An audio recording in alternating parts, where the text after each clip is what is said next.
দেখেন, আপনাদেরকে বলেছিলাম দর্শক যে এনসিপির অবস্থা কিন্তু আস্তে আস্তে গর্তের দিকে যাচ্ছে।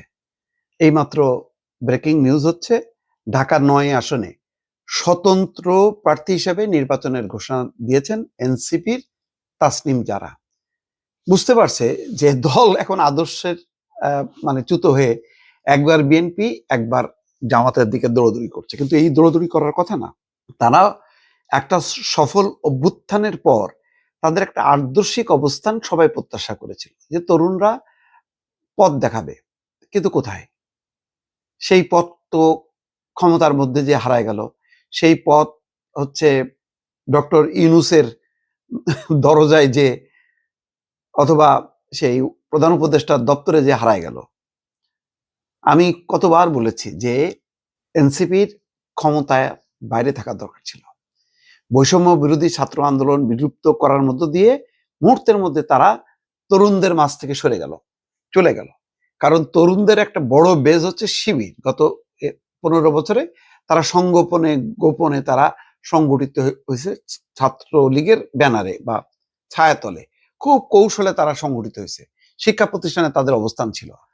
তো তাদের কেউ কেউ ওই ব্যানার হিসেবে বৈষম্য বিরোধী ছাত্র আন্দোলনকে ব্যবহার করছে এবং তারা সময় মতন কিন্তু সরে গেছে। তারা যে থাকতো, যদি বৈষম্য বিরোধী ছাত্র আন্দোলনের যেহেতু একটা ইমেজ ছিল, সেটা দিয়ে অনেক কিছু করা যেত, রাজনীতিকে নিয়ন্ত্রণ করা যেত, কিন্তু তারা দ্রুম করে চলে গেল ডক্টর মোহাম্মদ ইউনূসের। কেন?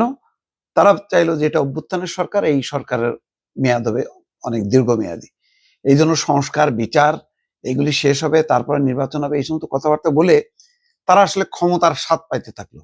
এবং যখনই ডাক দেয় বিএনপি জামাতকে, সাথে এনসিপি আসে। আসলে এনসিপির কি সেই রকম স্তরের অবস্থান? তা তো না। ঢাকার বাইরে বা দু একটা শহরের বাইরে আর কোনো অস্তিত্ব নেই। যাই হোক, তবুও সম্মান দিতে তারা নেতৃত্ব দিল, কিন্তু রাজনৈতিক সিদ্ধান্ত তো তারা ঠিক মতন করতে পারলো না। তাদের একটা স্বতন্ত্র অবস্থানটাই দরকার ছিল। জোট তারা করতে পারলো না। জোটগুলো নিয়ে যদি, ছোট ছোট দলগুলো নিয়ে যদি তারা বলতো যে আমরা তৃতীয় শক্তি, আমরা আসন পাই না পাই আমরা রাজনীতির জন্য লড়বো, সেই লড়াইটা কোথায়? আজকে দেখেন, এখন স্বতন্ত্র প্রার্থী হিসেবে সে নির্বাচনে ঘোষণা দিছে তাসনিম জারা।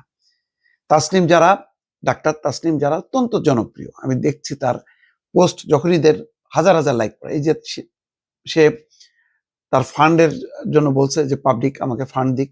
23 ঘন্টা না 24 ঘন্টা নাকি 27 ঘন্টায় 37 লক্ষ টাকা চলে আসছে। তার মানে অনেকে পছন্দ করে।